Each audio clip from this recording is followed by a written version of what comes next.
이게 뭘 뜻하냐면요, 지금까지 병원 마케팅의 전쟁터는 네이버였어요. 블로그 상위를 주시키고 키워드 광고 입찰하고 체험단 돌리고 심지어 네이버 플레이스 싸움까지 돈을 쏟아 부었잖아요. 근데 이 싸움터가 하나 더 생긴 거예요. 그것도 네이버 바로 앞단에 말이죠. 병원장님, 지금 네이버 블로그 열심히 쓰고 계시죠? 근데요, 환자가 이제 네이버를 더 이상 안 봅니다. 챗 GPT한테 물어봐요. 그리고 거기에 광고가 붙기 시작했습니다.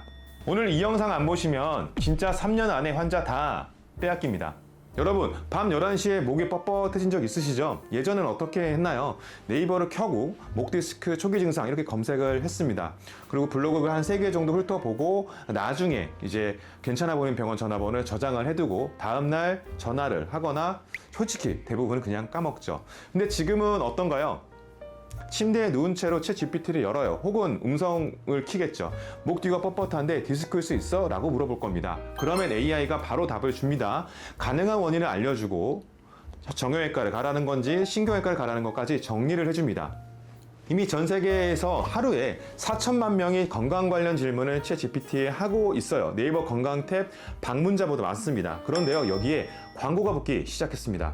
올해 1월에 오픈 AI가 공식 발표를 했어요. 챗 GPT 무료 사용자하고 월 8달러짜리 고라는 새 요금제 사용자한테는 광고를 보여주겠다고요. 프로나 비즈니스 요금제는 광고 없고 무료로 쓰는 수억 명한테 광고를 넣겠다는 겁니다.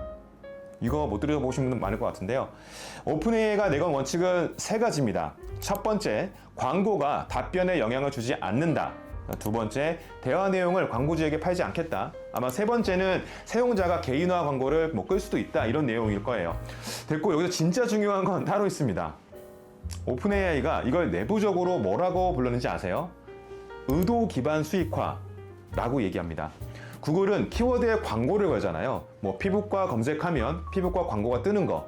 챗 GPT는 다릅니다. 대화의 맥락과 의도를 읽고서 거기에 맞는 광고를 보여주겠다라는 거예요. 예를 들어서 미국 지역에 산타페 여행을 어떻게 계획하지라고 물으면 옆에 그 지역 숙소 광고가 뜨는 식이죠. 자, 그러면 누군가가 챗 GPT한테 이렇게 물으면 어떨까요? 강남에서 피부과 잘하는 곳 어디야? 옆에 뭐가 뜰까요? 원장님들이 지금 혹은 우리 현업에 있는 마케팅 대행사들이 지금 놓치고 있는 게 하나 있습니다.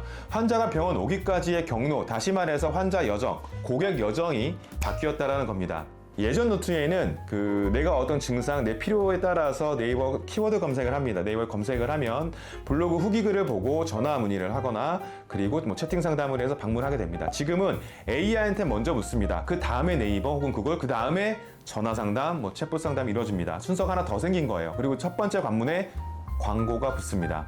이게 뭘 뜻하냐면요, 지금까지 병원 마케팅의 전쟁터는 네이버였어요. 블로그 상위를 주시키고 키워드 광고 입찰하고 체험단 돌리고 심지어 네이버 플레이스 싸움까지 돈을 쏟아 부었잖아요. 근데 이 싸움터가 하나 더 생긴 거예요. 그것도 네이버 바로 앞단에 말이죠. 환자가 네이버까지 도달하기 전에 챗 GPT에서 이미 마음을 정해버릴 수 있다는 겁니다. 심지어 최근에는 챗 GPT한테 가스라이팅 당해서 하자는 대로 이제 하는 사람들도 생길 정도로 그 의존도가 높아지고 있고 자기가 공감 능력이 높아지고 신뢰도가 높아지니까 하는 말에 대한 신뢰성, 답변에 대한 신뢰성이 굉장히 높아졌잖아요. 그래서 좀 잘못된 정보라고 하더라도 할루시네이션을 무시하고서라도 그 이야기를 따라서 복사하거나 붙여넣기 하면서 많은 단톡방에 이제 가짜 정보들이 나오고 있는 상태이기도 할 만큼 그 네이버 앞단에 거무수하는 영역 중에 네이버 앞단에 챗 GPT를 신뢰하는데 그 앞단에 심지어 광고가 붙겠다라는 이야기입니다.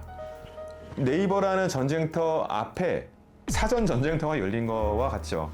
근데 오픈 AI가 건강 관련 주제는 광고 안 띄운다고 했거든요. 네, 맞습니다. 근데 건강, 정신건강, 정치 이런 민감한 주제 근처에는 광고를 안 붙인다고는 합니다. 그런데 세상이 또 혹은 그런 서비스가 규제 없이 그렇게 쉽게 깔끔하게 나뉘던가요? 자, 예를 들어 볼까요? 스트레스 받을 때 뭐 하면 좋을까? 이건 건강 질문이에요? 라이프 스타일 질문일까요? 얼굴톤이 칙칙해졌어. 뷰티 고민이에요? 피부과 질문이에요? 다이어트 좀 해야겠는데 건강일까요? 피트니스일까요? 이 애매한 경계선, 여기가 바로 미용, 의료, 웰니스, 또 체형 관리, 또 건강기능식품, 우리 병원들이 싸우는 시장입니다. 오픈 AI가 건강에 광고 안 붙인다고 했지만 정작 병원 매출의 절반 이상을 차지하는 이 영역은 건강이 아니라 라이프 스타일로 분류될 가능성이 높아요. 다시 말하면 이 시장에는 광고가 붙을 수 있다는 이야기입니다. 예를 들어서 나이키의 경쟁사는 누구인가요? 라는 과거 마케팅 구루의 질문에 뭐 나이키 경쟁사 아디다스 아니야? 혹은 다른 스포츠 브랜드 아니야? 라고 했던 게 1차원적 방식이었다면 나이키 경쟁사는 닌텐도다 라고 얘기할 만큼, 혹은 또 닌텐도의 경쟁사는 나이키다. 왜냐? 야외 스포츠 활동을 해야 하는데 집에서 게임을 즐기게 되면 이거말로 이 시간을 뺏는 구조가 되니까요. 또 닌텐도의 경쟁사는 나이키다. 집에서 게임을 해야 하는데 스포츠 하러 나가고 그것을 뽐내는데 지출을 하게 되면 이만큼 그 시간을 뺏기게 되는 거니까요. 결국에는 환자, 고객에 대한 시간을 어떻게 확보하느냐의 싸움에서는 이것은 건강 분야 혹은 메디컬 분야가 아닐 수 있다는 판단인 겁니다. 이제 우리가 갖고 있는 프레임을 다르게 봐야 할 시점이라는 겁니다. 여기서 시야를 조금 더 넓혀 볼게요. 국내 시장만 보면 안 됩니다. 챗GPT 지금 뭐 한 170여 개 국에서 서비스되고 있다고 알고 있고 매주 8억 명이 쓰고 있습니다. 영어, 일본어, 베트남어, 러시아어, 뭐 아랍어 어떤 언어로든 물어볼 수 있습니다. 이게 해외 환자 유치 시장에서 무슨 의미인지 아세요? 지금까지 의료건강 마케팅은 우리가 나가는 방식이었습니다. 뭐 두바이 박람회 가서 부스 차리고 베트남 에이전시 미팅하고 계약하고 MOU 맺고 페이스북에 영어 광고 돌리고 비행기를 타고 나가서 환자를 데려오는 구조였단 말이죠. 근데 이제요, 뭐 호치민에 있는 뭐 30대 여성이 밤에 침대에서 챗GPT를 열고 이렇게 물어볼 수 있는 겁니다. 서울에서 코 성형 잘하는 곳 어디야? 챗GPT가 답을 주고 옆에 한국 병원 스폰서 정보가 뜬다면요, 이 게임을 봐야 됩니다. 해외 환자 유치 첫 접점이 박람회 부스 혹은 소셜미디어에서 AI 대화창으로 이동을 하고 있는 겁니다. 이건 네이버 SEO로는 또 구글 SEO로도 절대 잡을 수 없는 영역이에요. 해외 환자는 네이버를 보지 않으니까요. 또 구글에서 SEO를 한다고 하더라도 각 국가별로 최적화하는 시간이 굉장히 많이 소요되고 있습니다. 자, 그러면 어떻게 해야 하는지 세 가지만 기억하세요. 자, 첫 번째, AI가 읽을 수 있는 병원이 되어야 합니다. 챗GPT가 병원을 추천할 때 뭘 볼까요? 웹에 있는 정보를 봅니다. 구글 비즈니스 프로필, 영문 홈페이지, 구조화된 시술 설명 페이지, 공신력 있는 리뷰까지. 더 이상 네이버 리뷰 블로그만 쓰고 있으면 AI 시대에는 안 보이는 병원이 됩니다. 영문 콘텐츠, 다국 웹사이트 검색 최적화가 되어 있어야 되겠고요. 두 번째, AI 광고 채널을 선점해야 합니다. 구글 에즈 처음 나왔을 때 기억나세요? 초기에 뛰어든 병원들이 클릭당 몇백 원으로 환자를 데려왔습니다. 지금은 클릭당 몇천 원 혹은 몇만 원까지 올라갔잖아요. 챗 GPT 광고도 똑같은 일이 벌어질 겁니다. 지금은 미국에서만 테스트 중이지만 글로벌 확대는 시간 문제예요. 일찍 진입하는 병원이 가성비를 독식합니다. 셋째, 콘텐츠의 급을 올려야 합니다. 블로그 체험단 AI는 그거 안 봐요. AI가 인용하는 건 학술 자료, 공식 가이드라인, 전문성 있는 콘텐츠예요. 원장님의 전문의식을 블로그 한 줄이 아니라 구조화된 콘텐츠 자산으로 바꾸어야 합니다. 그래야 AI가 이 병원을 신뢰할 만하다라고 판단하고 추천할 수 있어요. 전 세계에서 가장 똑똑한 알고리즘 개발자들이 구글에서 그걸 검증하는 코드를 넣고 있는 거죠. 또 그것을 학습을 하는 게 지금 챗GPT 엔진이고요.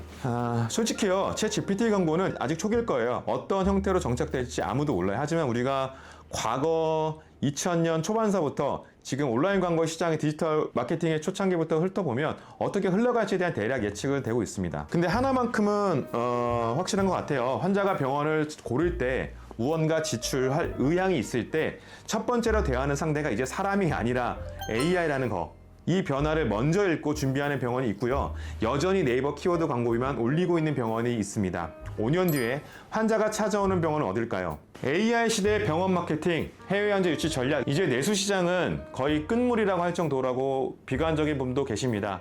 AI 시대의 병원 마케팅, 또 해외 환자 유치 전략, 글로벌 전략이죠.